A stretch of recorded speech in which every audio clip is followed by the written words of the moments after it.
update over here, and then, hey, woo, wow, that was fast. Well done. I'm pleased because both of these actually say on the cans their descriptions. So I didn't have to go hunting, which is good because Paddy's doesn't have descriptions on their site. What are you talking about? Well done. I'm pleased. I can see Paddy's behind you in all its glory. That would be on the can. Paddy's in Waffle. Yeah. Waffle. Yeah. I think, in fact, if you look over here, there's some Space Paddy Bog people over there. I think that's Denise on the fiddle. This is on Celtic Kaylee night, one of the Sundays, and I think this is Aaron. No, or wait, is that Aaron in the green? It's either Aaron in the green or Aaron in the blue right there. I can't quite tell who's who. Is this the photograph that you took yourself or one you got from online? I think I found this one online also. Mm.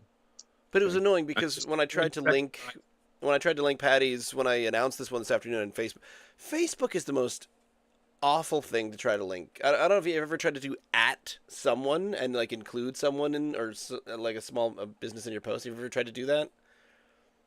It's not. It doesn't go well. Okay, I see. Yeah. Anywho, me trout feels better. I'm feeling much more. Yep. Goodly health. Etera. Excellent. You and your beard are looking extremely handsome. Far more handsomer than me and my moustache, which is just not me. This thing, another week and a half, and then hopefully it will be a thing of the past. So that was opening weekend, and you've got another 4 shows this week? 3. That's if the weather cooperates, because I don't know, Friday's looking a bit funny now. It is looking like it's supposed to snow right through till like Monday. No. Yes, I see. Well, certainly Friday looks like a snowy day. The weekend is a little bit better. Anyway, we'll see what happens. Hopefully, Mother Nature will allow us the opportunity to do 3 shows. We'll see how it goes. I hope you get all of your performances because again, what does everyone say? How was the show? I said the show itself. Like if you took everything out and you were just reading a script and reading the show, the actual show, the writing credits is terrible. However, Quick as a Wink's production of it is so much fun. It is a fantastic spectacle. And very enjoyable, and all the characters and everyone did a great job. But the minute you sat down and thought about the plot, saying, "Huh," that, I guess you've kind of nailed it. In that when people were asking me, what it's about, and I was like, "Eh," and it's difficult to make it sound as kind of fun as it is because, yeah, you're right. The plot is hocus. It's cheesy. And some of the music is cheesy, but it's just really as a the old sum of the parts. What's that term? It's bigger than the sum of its parts. If you said, oh, it's got some songs in it from the 80s and some costumes from the 80s and there's these cheesy stereotypical character traits in it, and then it wouldn't interest you at all. No. But when you see it actually, and just if you roll with it, it's an awful lot of fun. The talent behind each of the characters is outstanding. That's what I got out of it. Every character's played so well. So I'll give you a quick half sentence to describe. Someone says, "What's it about?" You say, "It is a spectacle, near satirical homage to big hair rock metal in the 80s." It's certainly a parody of it, for sure. It's taking all the quintessentially stereotypical characters that you would have found there and dialed them up to 11, to use a Spinal Tap. And none of the characters are particularly nuanced or deep. But so you can just ham it up and have an awful lot of fun with it. If you've seen the Broadway show, which I saw a version of it online, the proper Broadway show, and yeah, it's not deep or meaningful at all. No. It's just really good piss takey fun with some terrific music. It has to be said when it's done properly. Anyway, I'm glad you came to see it. It's pretty cool. Let's talk about beer. Right. Into the beer and the beverages. Well, it is long after 8. We've sort of waxed poetic. I'm a little bit late running to the thing. I am Ross. Joining me is my co-host Ian, and talking mostly about our lengthy facial hair, we are attempting to drink Nova Scotia Dry. Now the thing is, we did say let's start talking about the beer. Before we get directly into the beer, the conversation is, yes, Ian is growing his mustache for a role, an on-stage theatrical role. I am also growing this out at the moment just so that I have options. Right. For a upcoming role. You're going to be the oldest person in the world. I am going to be the oldest person. I am the old man. It's a play about a council. So a council that meet together, and my character, one of his lines is, "Well, I've been on this council for 39 years." And they all say, "Oh, hands down, I'm the oldest one here." And so I keep trying to do the math on that. Joining the council, so if you have been on the council for 39 years, now, because what if you joined when you were like very young? If you joined in your mid to late 20s, then you could still be, well, like 68, late 60s. So I think late 60s is a low ball. All the way up to including, 107 years old in my mind, kind of thing. So I wander back and forth. We did a quick read through, and it's usually my method of I'll just do it, and like kind of cartoonishly put it over the edge until the director finally says to me, you got to bring it back just a little tiny bit. Yeah. Yep. That's always go too big, and then they can dial it down. Don't go the other way. That's often what I've done. And then even and they.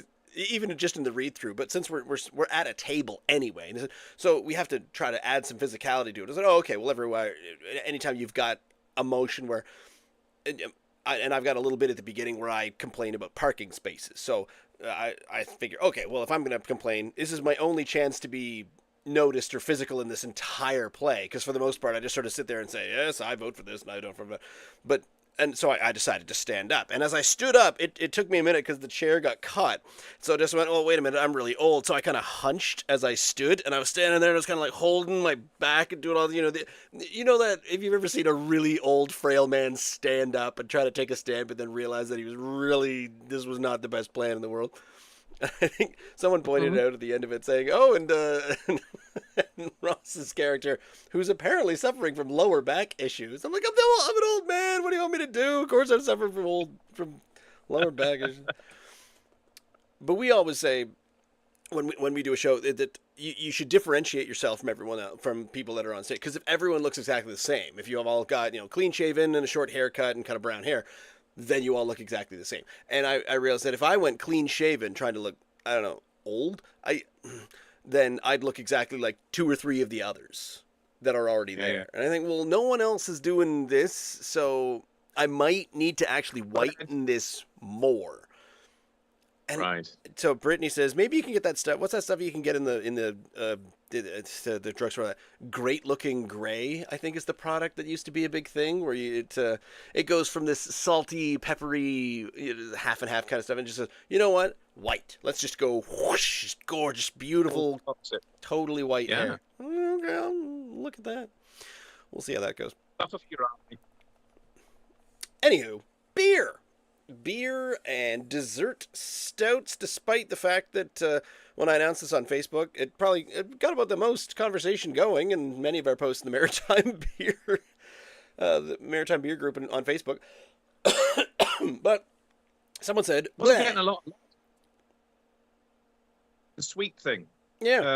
Danny Cormier was saying, or something. Yeah. And I said, well, I mean, yeah, I don't drink too many of them, but no, I mean, we like a good chocolate stout, and the only thing we don't like is if the imperial ones, and they get a little bit too rich. But of these two dessert, kind of sweetened and almost novelty sweetened flavored stouts that we've got here. They're not just a dessert stout, they say.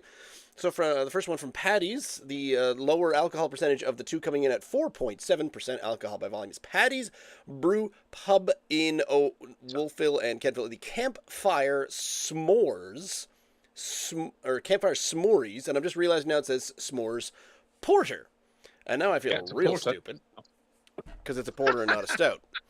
So for a dessert stout, this is already a porter. We're already off to a terrible start at the moment, but whatever. It's a dark beer and it tastes like candy. How many times have we cracked a stout and said this is more like a porter in its essence, and vice versa? We've drunk porters and said this is thicker and richer than a porter and it's more stouty. So let's just see. These are winter, as far as you can tell, sweet dark offerings. Yeah.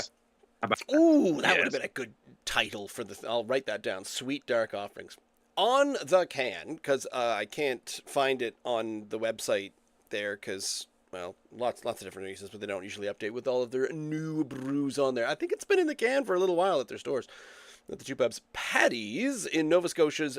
Oh, sorry. Paddy's is Nova Scotia's pioneering craft microbrewery with brew pubs in Kentville and Wolfville in 1995. The only way to enjoy a fresh beer was to make it ourselves. Okay, I'm reading the wrong one. Never mind. Campfire S'mores. There are strange things done in the brewhouse sun by the men who boil for gold. Their chocolate trails have their bitter tales that would make your beer run cold. And this beer has many strange things done indeed. Oh, we've given up on the limerick immediately. Given up on. And this beer has many strange things done indeed. 20 pounds of graham crackers, cocoa powder, and cocoa nibs make Campfire S'mores a roasty, bitter chocolate porter with a hint of s'moresy goodness. Cheers.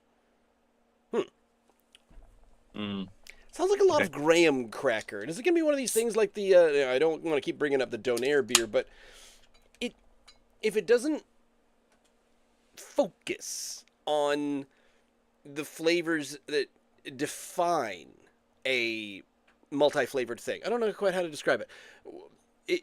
I feel like if you eat a s'more, what is the overwhelming flavor that you want to get? It's the chocolate, right? You're not saying you're not eating a s'more for the excuse to eat graham crackers. But how big's the batch? I mean, how big is a small batch? How small is a small batch? I mean, 20 pounds of graham crackers in a really small batch.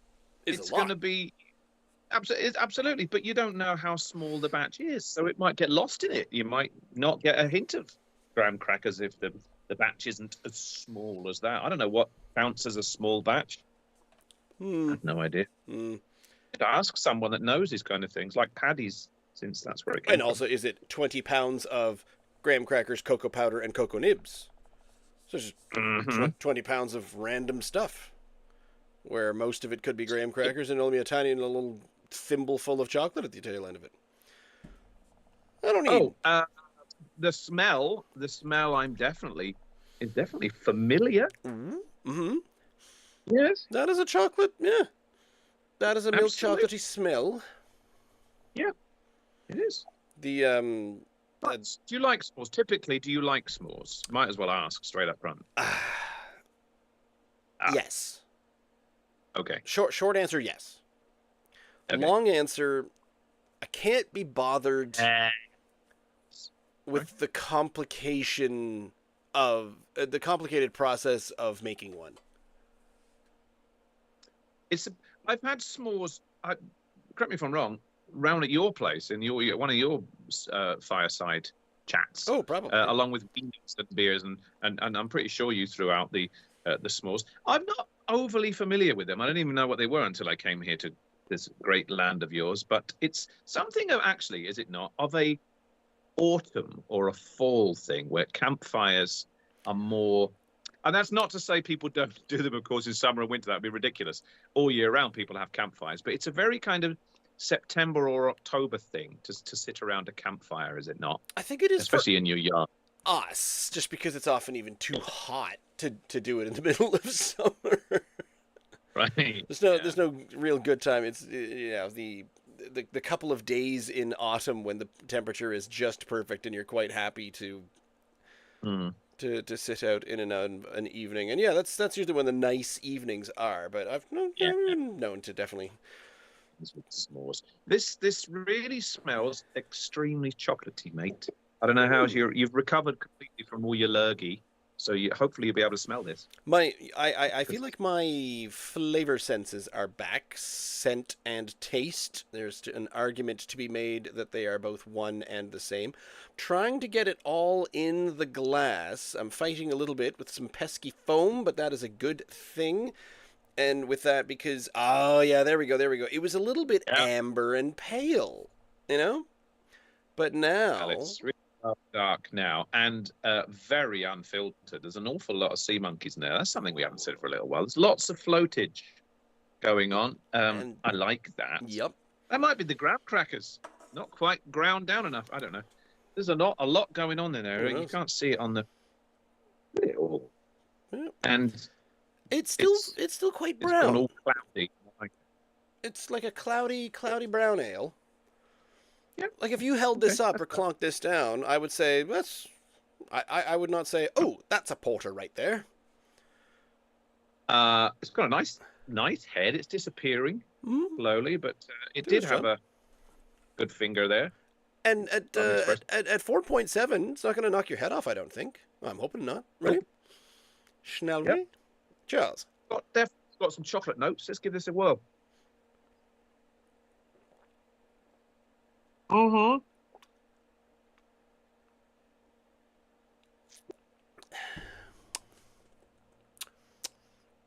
yeah.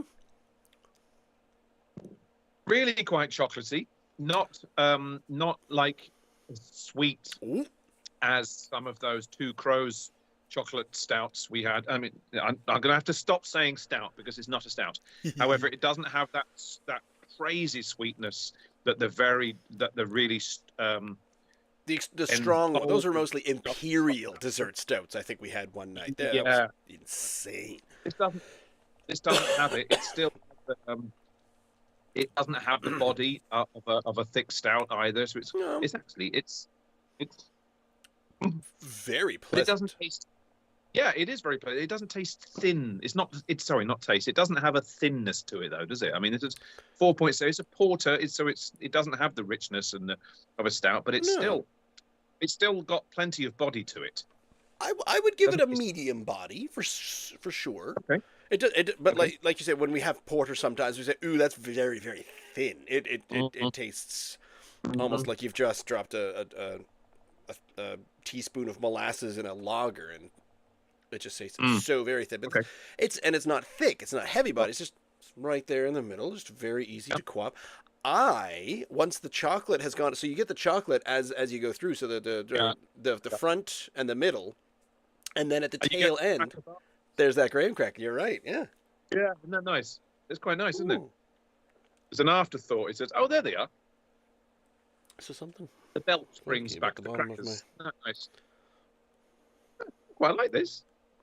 I wasn't sure about this. I wasn't sure about whether this is going to work. We've had, just by the names of them alone and the ingredients and the descriptions, we've had some beers that have really excited me. I don't want to go into too much detail, but of course the twinkle thingy that North Brewing did, I'm underwhelmed by it, and several of the ones that I was really excited about being a sweet dessert stout, whatever, have left me kind of like, just needs a bit more sweetness. This is plenty sweet enough without being sickly or cloying. Well, correct me if I'm wrong.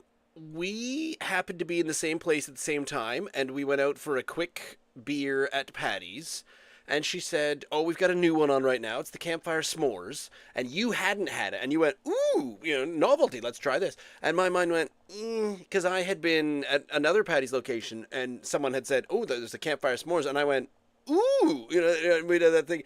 But when I got it on draft, or like a little tiny flavoring of it, a little tiny taste, I sort of went, it tasted very thin in a small little sample glass. And that's why, who was I talking to? I think it was Ian Smith, Tapestry Beer Bar, A33 Sackville Drive, who said that he doesn't like to do flights. He doesn't like the taster sample. He wants to have the pint because he feels like you don't get the flavor in just a little glass. And I can see an Interesting. argument for that, where we have had the little sampler, and then when we finally go about and get the big full pint, we think, oh, this is nothing like I remember it. I could understand that if it were poured from a can or a bottle, just to have 4 ounces poured from a receptacle, because quite often, the good stuff is down the bottom, all the unfiltered stuff, which gives it the, we've found out that, oh, there it all is. There's all the flavor and the taste and the bits. We love all that. But if it's from a tap, I can't. What difference would there be whether or not it's a whole pint of it or 4 ounces? But theoretically, it'd be all the same. I would have thought. The number of times that I've been, out at the pub, and sometimes you have 2 or 3 pints, and they see things, and if you're there with your friends who are there even more often than you are, and you say, "Ooh, something's up," and they said, "Oh yeah, you probably got a pint from the bottom of the keg," or "Oh, that's the top of the keg right there," because there's no, huge brewmaster up there with a giant wooden spoon stirring it, going. But there should be. They should do. They should do that, especially the craft brew. They should have a man in a wizard's hat stirring it all the time and making sure that everyone gets exactly. Yeah. Certainly, the stir spoon being moved by magic, because as we both know, mechanical contraptions like that have not been invented yet, and you do have to rely solely on the ethereal. Yep, we both know that. But that happened, and when we tried it, you tried the sample. I can't even remember if you liked the sample or not, and I had another sample, and I kept thinking, it's watery and not quite chocolatey that I want. What do you think now with a whole can of it? Because you're getting more sweet the further down the glass I go. I am all for this. This is delicious. This is very good. It is not a strong, thick flavor, but I think I like that. It's 4.7% as well. And so by Canadian craft brewing standards, it's kind of on the lighter side. I mean, you kind of pitch now the norm as being about 5%. So this is slightly less than that. Yep. But it's not tasting weak or weedy or thin at all. No, the amount of flavor matches the alcohol percentage, matches the body of it. It's very kind of in the middle. It's not too heavy. It's not super over the top with flavor. It's just.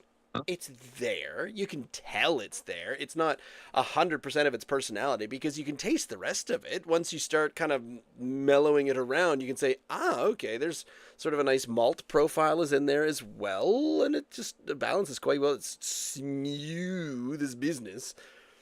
It's just a nice getting. I've only got quarter of it left, but it's better. The bottom, it's getting better all the time. It was good at the top. It's getting better as I'm going along. So I think we ought to employ a wizard to stir our glass consistently, so we get the whole pint is as good. But it's sweeter the further down you go, where all the gubbins is. Ross, this is actually really good. Creamier, maybe a little bit too. I don't want to sound surprised. I mean, it's a Paddy's. They've been doing it for 30 years. They know what they're doing. But this is. I know I had a little bit of it before, but this is better than I remember it. And look at those bits swirling around. Look at that. Yeah. I have no idea what that is, but it's delicious. I like that. Graham crackers. It's so obviously you can see them all at the bottom. Yeah. In that, I mean, that's really it's outstanding there. You can see that. That's all the crackers at the bottom. Maybe that's the reason why it's so. I think this one it deserves a Nanaimo bar name more than Propeller's Nanaimo, because it actually has a color. There's a thickness differentiation. It's like oil and water not mixing in there. It's fascinating. Absolutely. Yeah, we used to have back in the olden days when I was a child. When we would go to the seaside, I believe you call it the coast here. No, you don't. You call it the shore. The beach. Different people call it different things. We're going to the shore this year, or we're going to the beach, or we're going to the coast. Whatever. They're all the same thing. We used to go to the seaside back in when I was a kid, and invariably all these little seaside towns and villages would sell their own coloured sand. Are you familiar with that? Where different sands were laid in a Yeah. glass or something. Okay, and that's what that was. That was so clearly. Oh, I've mixed it all up now just to prove it all. But there was layers of it there, like you said. It was like oil on water. It was so pronounced. I've got the white now, and then the brown, and then this kind of graham cracker thing up at the bottom. This is a delightful surprise. It is very nice. I would think about going back and getting some more. They might be on sale as they're getting down to the end of the batch and whatnot.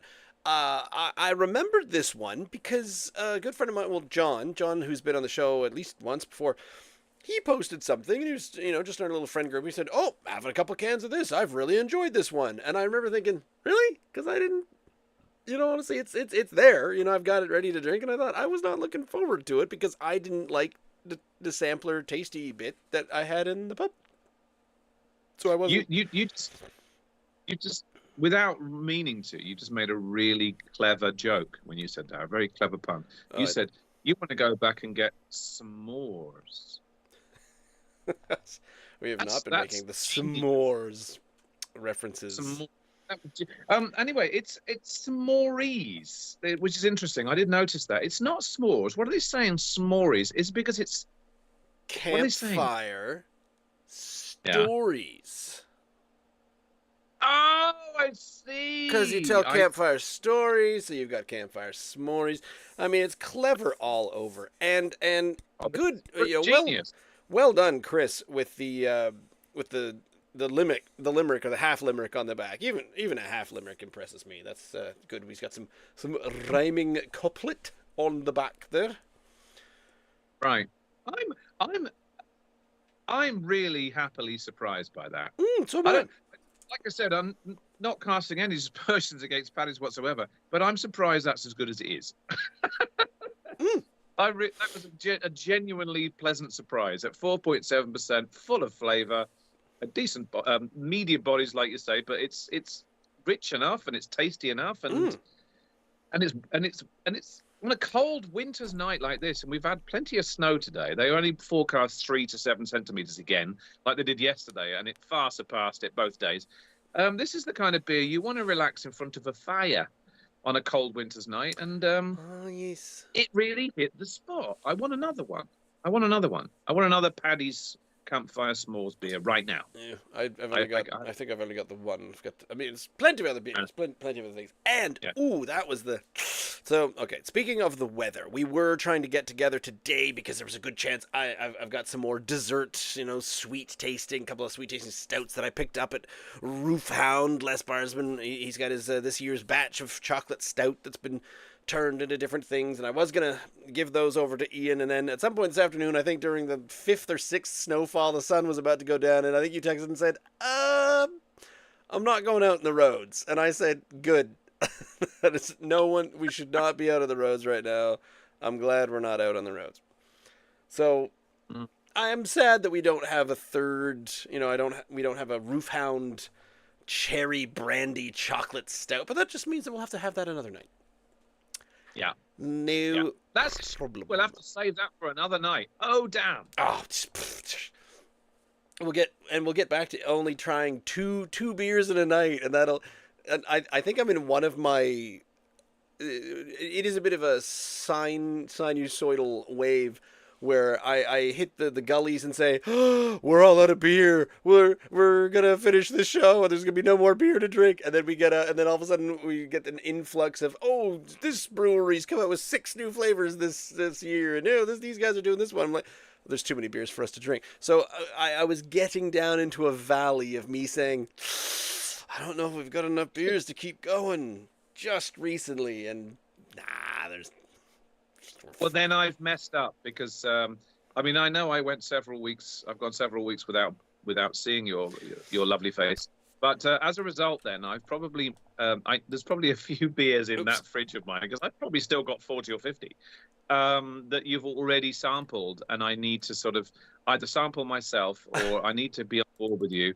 And I'll take a photograph of them all and say, Ross, which of these have you had?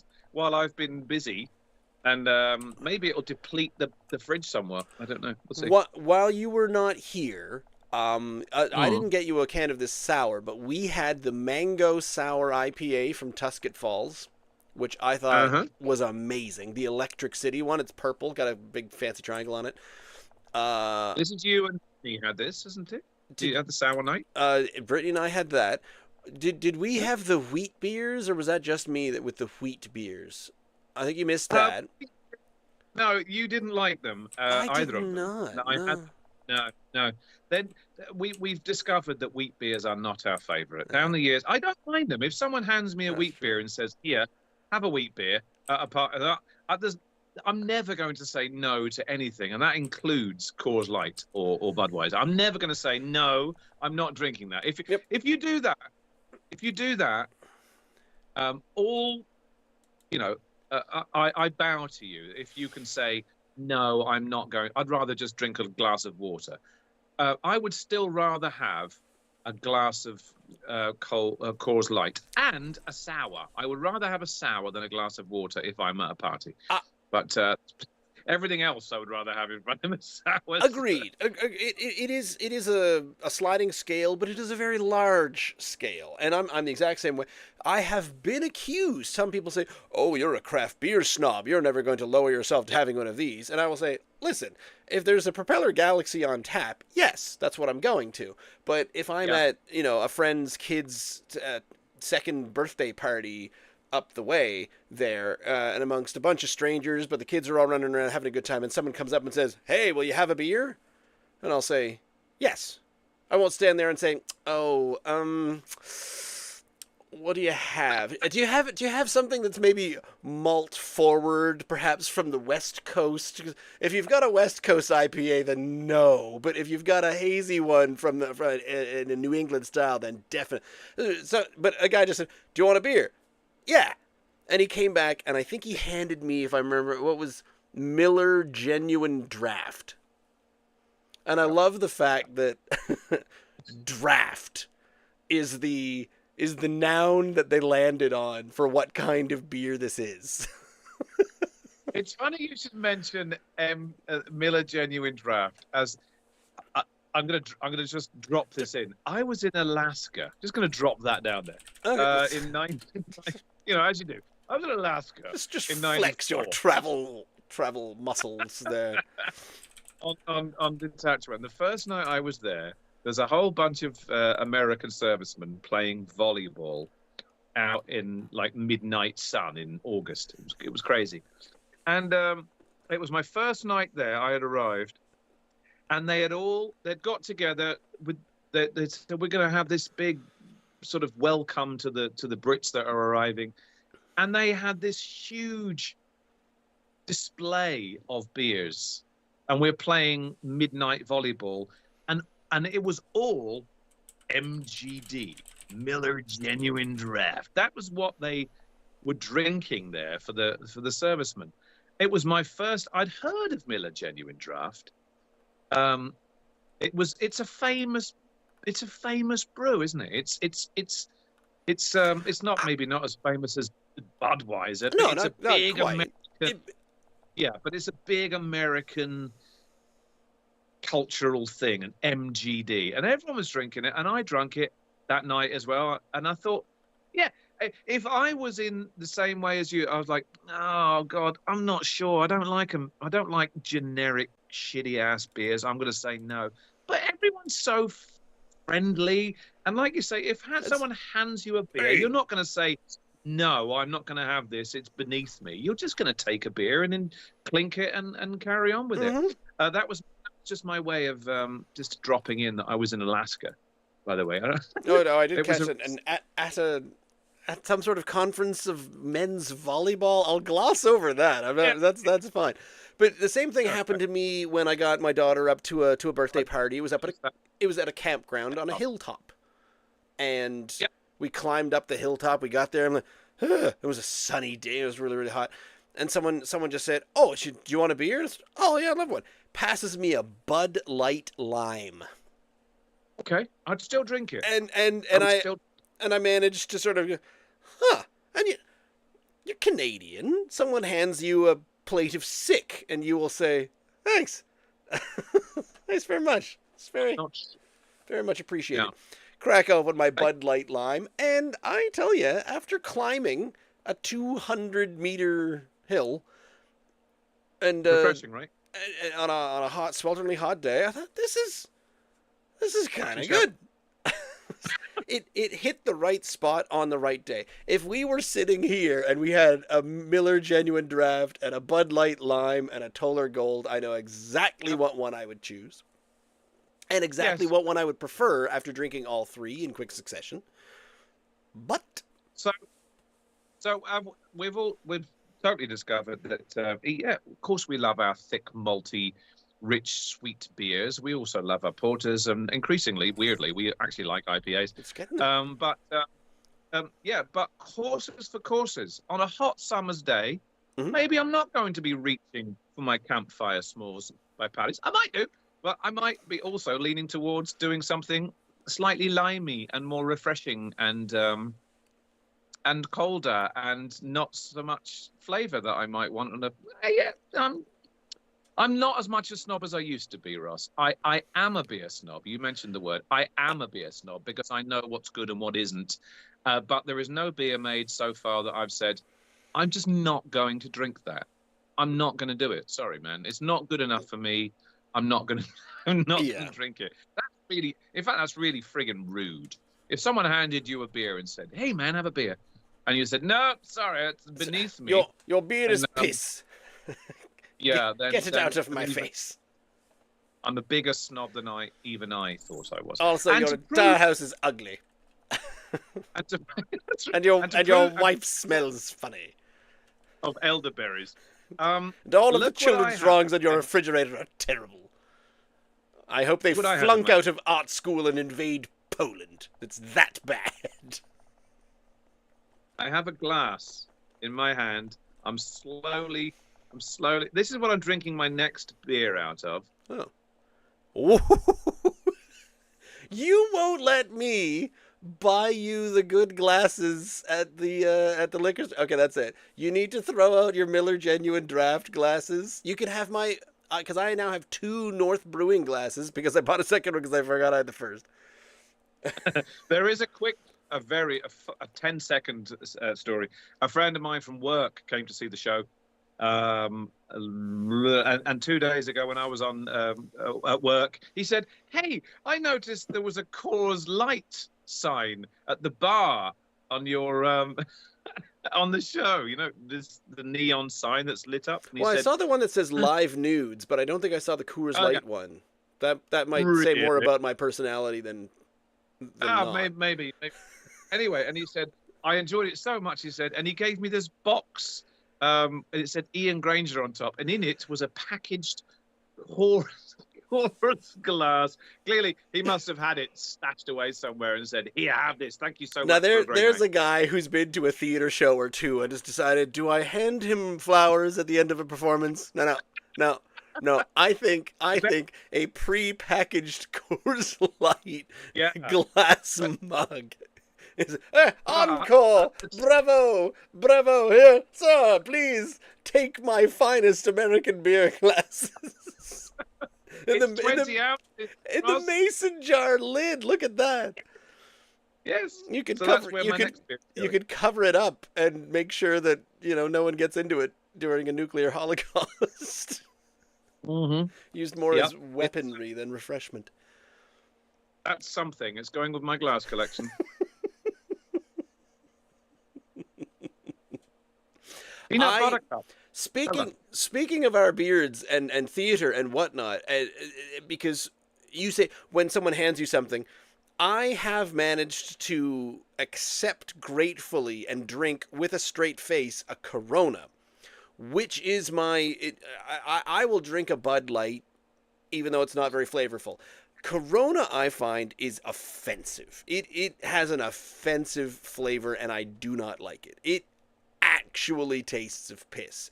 So when someone gives you a Corona, says, "Here you are, have a Corona," I think, yeah. So you have, and you thespian it up. You have to act like, "Ooh, thank you, a refreshing beer." Don't tell him I hate Corona. Don't tell him I hate Corona. Glug glug glug glug glug glug. Thank you for the beer. Could I have 3 more? Because then I will stop worrying about how bad this tastes. That is interesting because of all the non-alcoholic offerings that I've tried, I think non-alcoholic Corona 0.0, whatever it's called, is the closest to its alcoholic big brother. That might be, like you said, because it tastes like piss. I don't know, but the Corona Light, or no, sorry, not Corona Light, Corona Zero, I think is perfectly fine. You know, when you normally drink a de-alcoholized beer, there's just like, you're like, well, I know what it is. I'm expecting to get no flavor from it, but and you're never disappointed because very few of them have any flavor whatsoever. This one, for some reason, and they were selling it at Wayfarers. Wayfarers. That's the first time I tried it. I was like, this is actually not terrible. And usually, de-alcoholized beers are pretty terrible. Guinness and Corona seem to be the closest to their alcoholized big brother, in my experience. Maybe we should have done that for dry. I mean, I know dry January is a thing, but I didn't bother with it. But I feel like we need. You have mentioned it, and I believe I shot you down immediately for saying we need to get the de-alcoholized ones and try those ones out.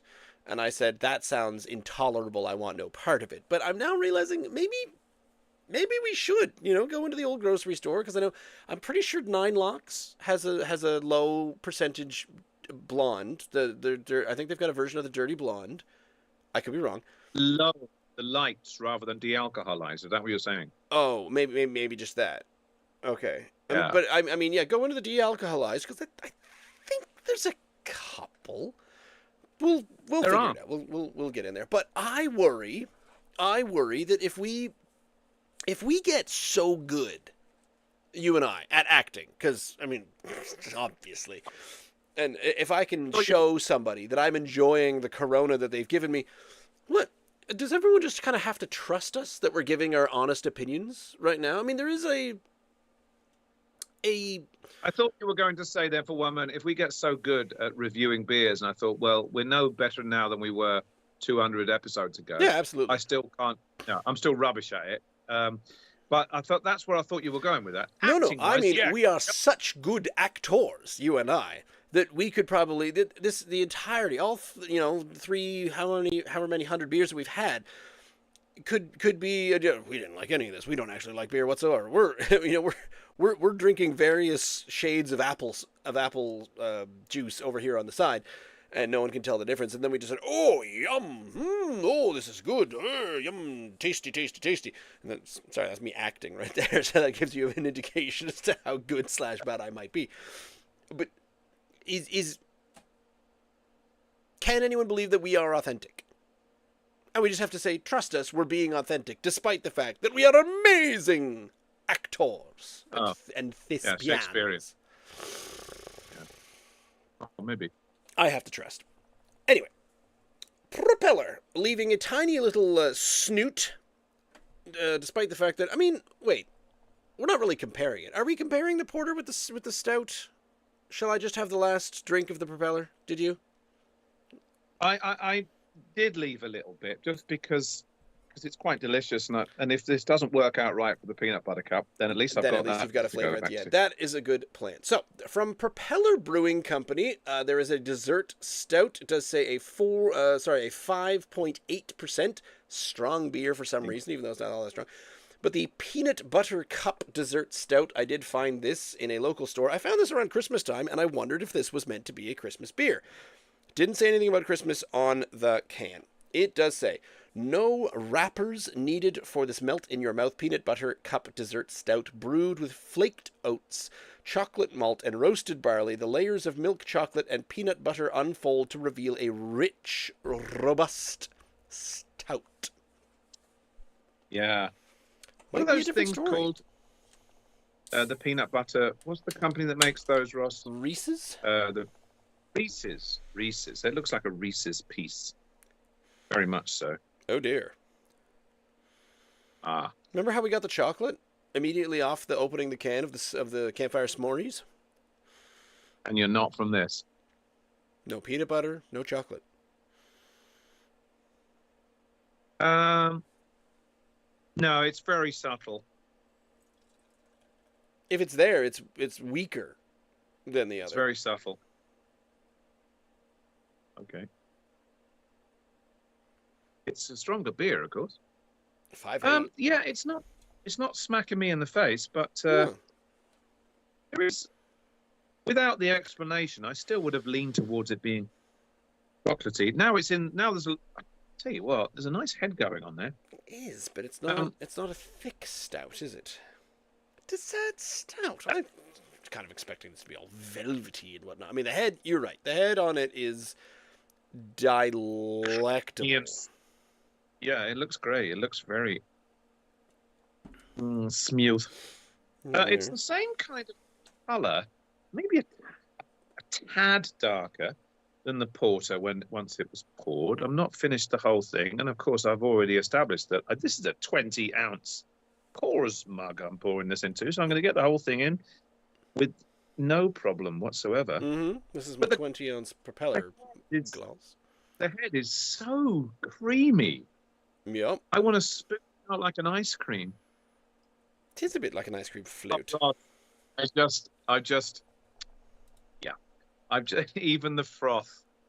If you can't smell a massive amount of chocolate and peanut in there, well, I've just had a finger of head, and yeah, it's in there, mate. Okay, I'm getting a bit off the smell. But again, smell does not make taste, and taste does not make smell, which is why a number of the beers, when they're describing themselves, they talk about, here's what the smell is, and then here's what the taste is, because they're two quite distinct things going on. Absolutely. I don't think this mentioned the difference between the two. Just said this is what it was brewed with.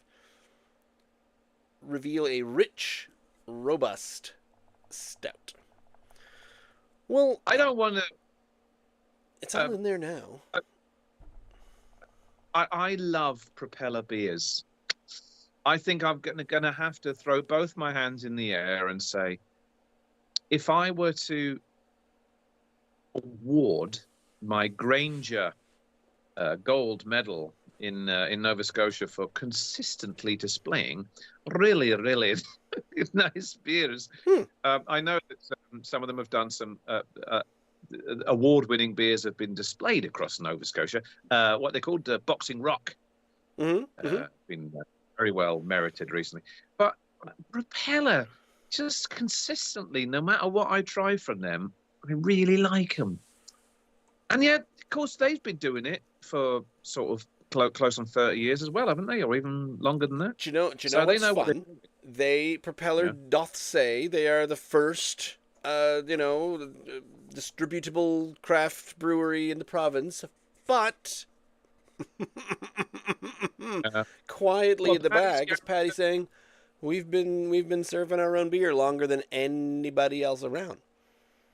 And Propeller and Garrison, I think, both started in 97, did they? And Paddy's in 95, so they're close on 30 years. Yeah, something like that. Very close in there. I'll tell you what, I'm getting the full smell from it now.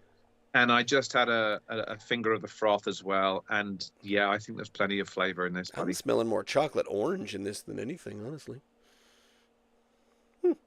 Oh, gosh, I like the froth. I'm just licking the froth. Cheers. Cheers.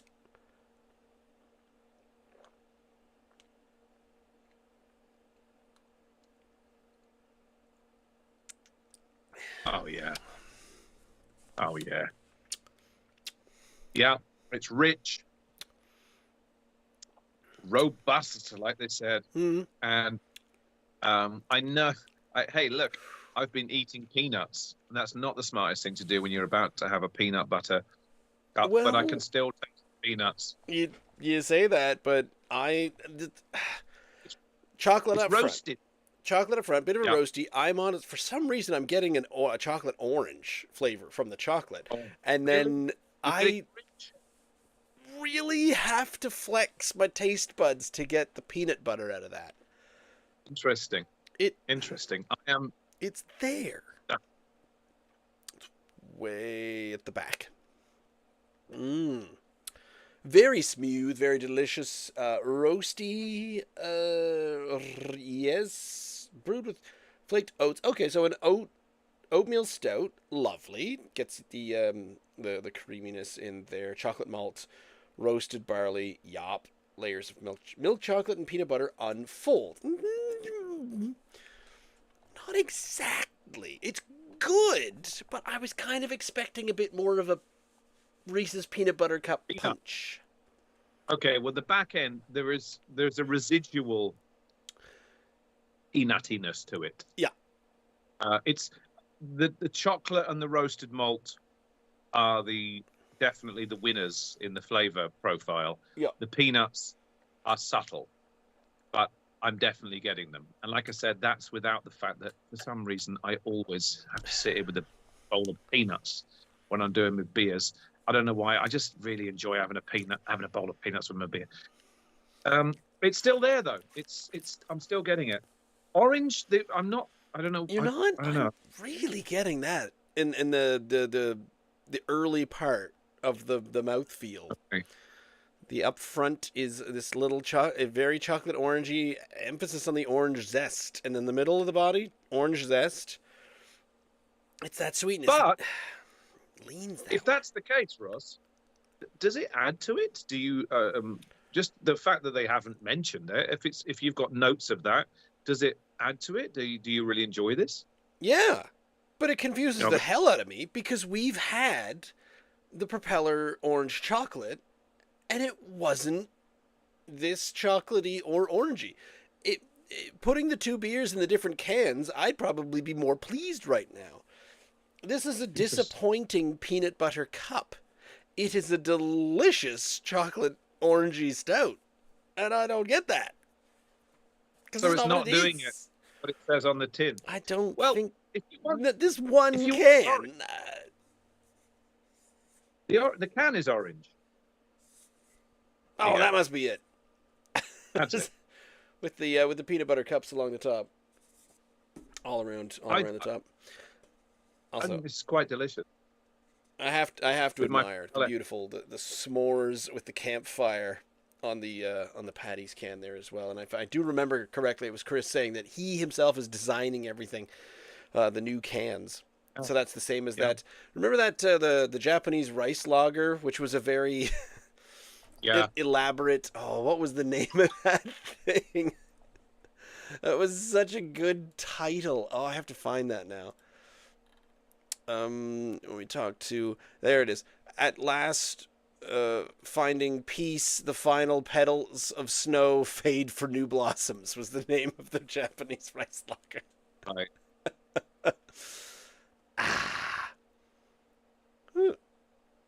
Oh, right. This That is was- rich and thick and malty. It's not overly rich, though. Roast- It's not undrinkable. No, it's not. No, I'm not saying it's overly rich, but it's almost 6%. It's thicker. It's richer. It's chocolatey without being too oversweet, cloying that sometimes they can be. Mm. And I like a stout to be. When it says chocolate, I want to get some sweetness there. I want to have some chocolate. And it certainly does it without being overpowering. There is a lingering peanutiness to me, but it's really at the back end. Orange wise, I'm not getting. If you are, then lucky you, because if you got orange in there as well, then great. I like this a lot too. I was going to. I don't think this was ever going to be I don't like any either of those because they're darker, maltier, sweeter winter ales, and I love them. I've been burned by both these companies. Where Propeller, I feel, don't put enough flavor in because it's.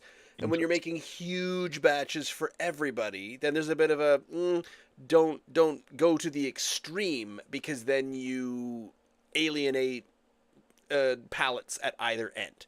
And Paddy's occasionally is kind of a whoops, but honestly, pretty much all the stuff I should have believed in Chris, our new buddy Chris, the young brewer from BC, because everything that he's been putting his hand in is delicious. But I again on tap in a small glass, it didn't blow my skirt up, for lack of any other reference that I could think of. Oh, that's fine. But this this peanut butter cup, I love the can. I love what it tells me. Everything visually about this gives me a flavor that I'm going to get in my mouth, and I'm not getting that from the beer. Is it not sweet enough? No. And you're not getting enough peanuts. No. Interesting. It is, but if someone said, "Ooh, subtle chocolate orange stout," I would say, yeah, bang on, incredible. Would you have another? I'm sure you would. Probably. Yeah. Because if I'm drinking this anywhere, chances are this is the most interesting thing there.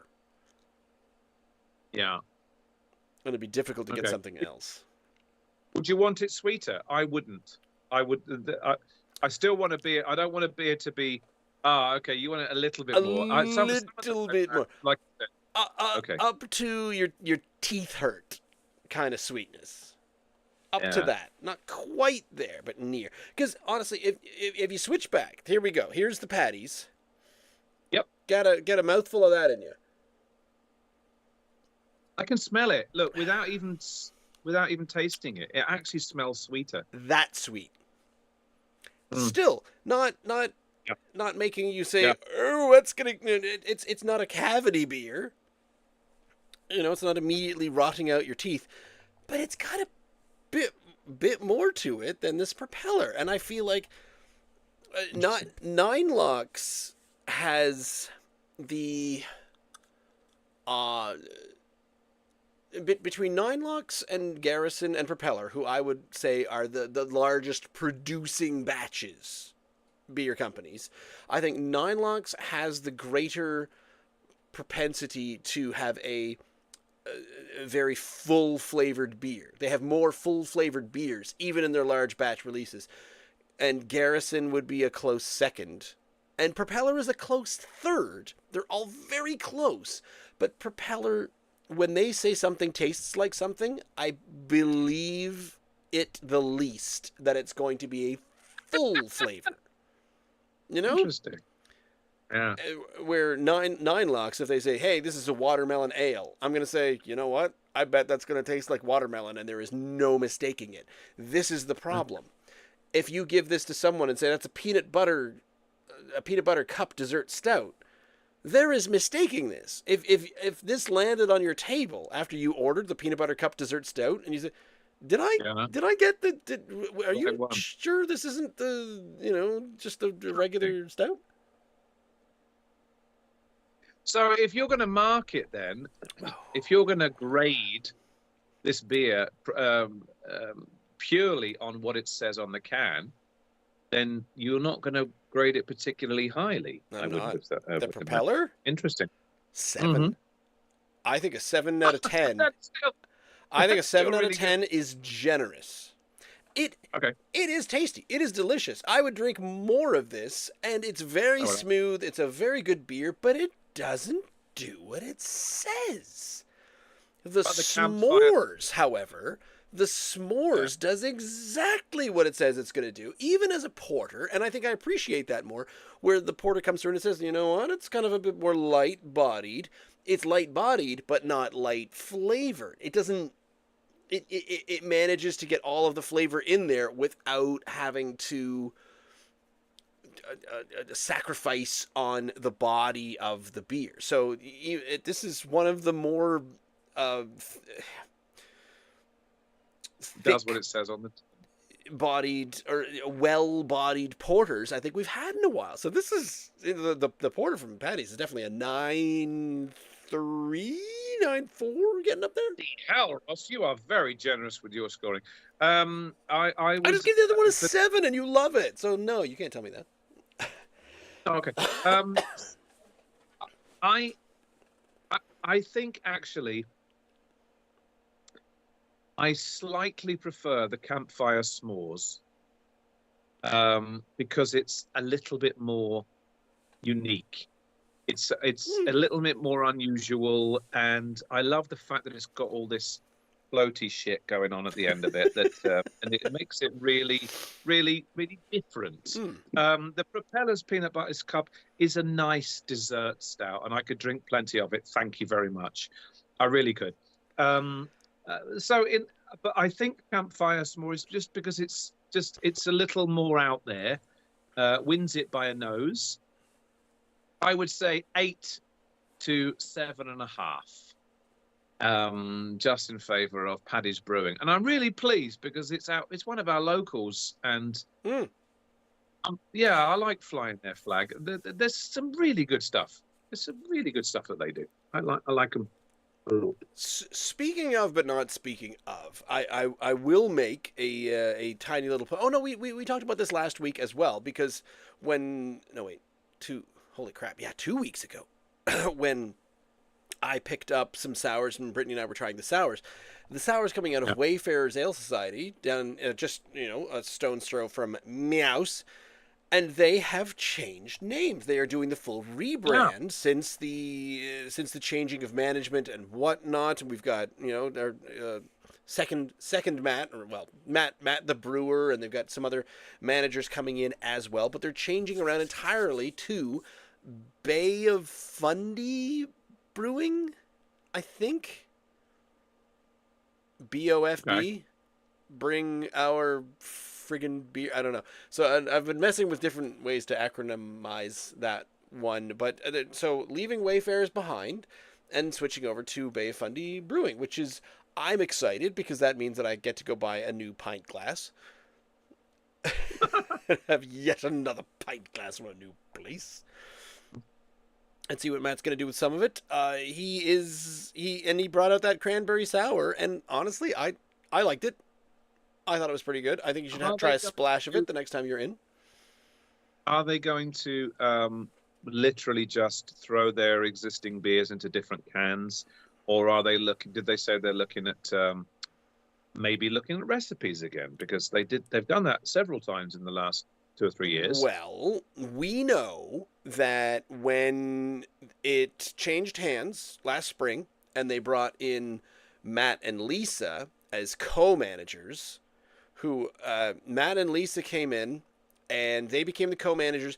Lisa, who had brewing experience, she came in and tried most of the recipes, and then said these ones need tweaking.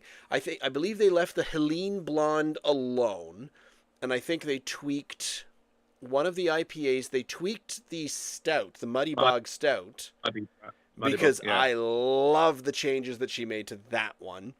And there's a few others. They mostly because when they came in, for some reason, certain of the recipes were lost. No one knew how to make certain ones of them. So she had to just basically invent recipes for what they were. The Southbound Wheat Radler, for example, was one of them. You like that? I loved it before. The new one, I'm sort of, I don't really, and it'll never be the same as it was before. So that one is lost to time, and I'm fine with it. But I will happily accept that because the new stout is, where I now get a local stout that's very tasty. And so Matt and Lisa sort of took over as the brewer, but they brought in a new brewer. So they brought in Matt. I know I'm throwing the word Matt around a lot. So Matt and Lisa came in as the co-managers, and then Lisa changed the recipes and updated everything. And they brought in Matt as the brewer. So Matt, the brewer, had Lisa's recipes to now go on. So Matt's got Lisa's recipes, and then Lisa and her husband Matt, they then have also left within a year of being brought in as the new co-managers. So now we've got the new manager whose name, Paul, I think. He introduced himself to me. I'm neck deep in Wayfarers, not because they don't sponsor anything over here, but I do a music thing down there. The closest and most local to me. I mean, honestly, I've thought about reaching out to Steve Crane and saying, "Hey, do you guys want some other music stuff going on at the Port Pub? Because I've got all the free time in the world. Let's do more silly crap like that. I'll host an open mic, whatever you want." They are your closest. They're on your doorstep. They're a sort of 12-minute walk, are they? Something like that? Yeah, about that. So they're right down there. In fact, this coming Sunday, if you're watching us live, February the 2nd, Groundhog Day, is a jam session. If you're in the available location of Port Williams at the Wayfarers location, which is now Bay of Fundy Brewing, and I've done the search on this. I think it's still the same thing, and it'll take like 8 years for Google Maps to update itself. But there's live music available from 2 to 5. 2 to 5. I'm working, of course. Sunday is my day to work. Yeah, and I knew that because I've got my daughter. I've got my daughter round, so she's You know what that means for me. Ross, I love sweet beers. Neither of these were too sweet for me. The too sweet, very French. Campfire S'mores Winter by News. We've got plenty more. I think stouts, sweetie affairs.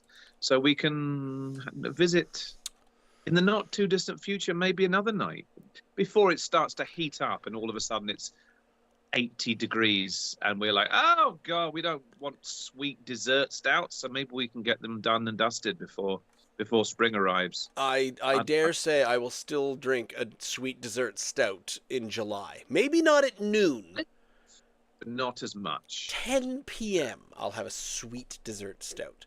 The next thing I need to do, I need to put on my beer kit, my next beer kit. Yes. Which is upstairs, I think, because I got this time. So the first kit was an Irish stout, and we couldn't quite do the thing, and the alcohol. It's delicious. I argue it's delicious, but the alcohol percentage is something like 2, because I've tried drinking too much of that, and all I get is full. I've just had 5 pints of stout. I cannot move. That's perfect. Then you can market it as that. If you can recreate it and market it as that. And I have. It's a low alcohol stout. You can have this. And so when I went down, my friends were having a board game night down in Tantallon. And I said, I will bring down my stout that I made, and everyone can try it.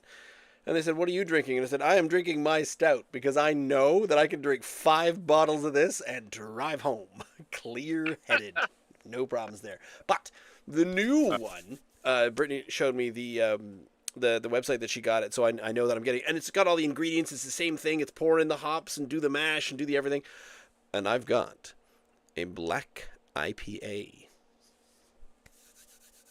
Ooh, very exciting. Right? Yeah, become fans of that. Most of it is low alcohol, low ABV stout. I wanted to go the other way, so I'm like, let's see, maybe a black IPA might be up towards the 6s and the 7s. It'd be fun. Be more exciting. That's black IPA. Wonderful. And yeah, I like that one. Oh, there were options like an English peculiar, and I went woo. So it was very difficult not to choose that. In fact, I thought I chose that until it arrived, and I went, oh, apparently I went with black IPA. Well, fair enough. Oh yeah, the peculiars I love. Theakson's Old Peculiar is one of my favourite beers in the UK from Yorkshire. That's a delicious pint. I've had several of those peculiars. In fact, I think I need to made one. Only a few months ago. I think I did a peculiar. It was perfectly fine. I need to get back down to Arcade Brewing down in Dartmouth. They've got, I'm fairly certain, a flagship English peculiar. So I want to get down and try that, because I think Arcade Brewing is also part of Brew HQ, but don't quote me on this. So Brew HQ, much like Noble Grape up here, is a place where you go in with your recipe and you brew it there on premises. But I think they also have their own brewing thing that they also produce some beers themselves. So I need to go into their premises. I need to talk to these guys once again. Have I emailed them? I don't remember. I'm going to take me two little fingers worth of beer and go and mollycoddle them in the corner. Ross, I'm out of here. Good night. I'm now wrist deep in trying to get in contact with all my other brewers that I want to talk to.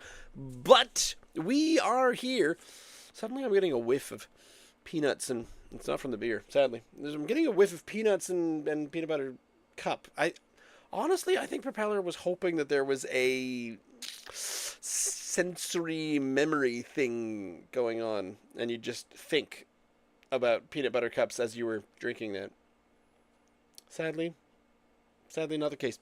We're here every Wednesday evening, 8 to 9 p.m. at our YouTube page. You can check out at youtube.com/@drinknsdry. You can find our podcast in all the podcasty places. You can go straight to the source, drinkns.unsupervised.beer. I want to thank my co-host Ian for being here, Paddy's Brew Pub for brewing this s'mores one, and Propeller Brewing Company for brewing the Peanut Butter Cup, where it wasn't my favorite, but I still think it is a very delicious beer outside of the description. It's one of those weird things. So thanks, everyone, for stopping in and watching our little thing, and we will hopefully see you again next week. Good night, everyone, and stay safe out there.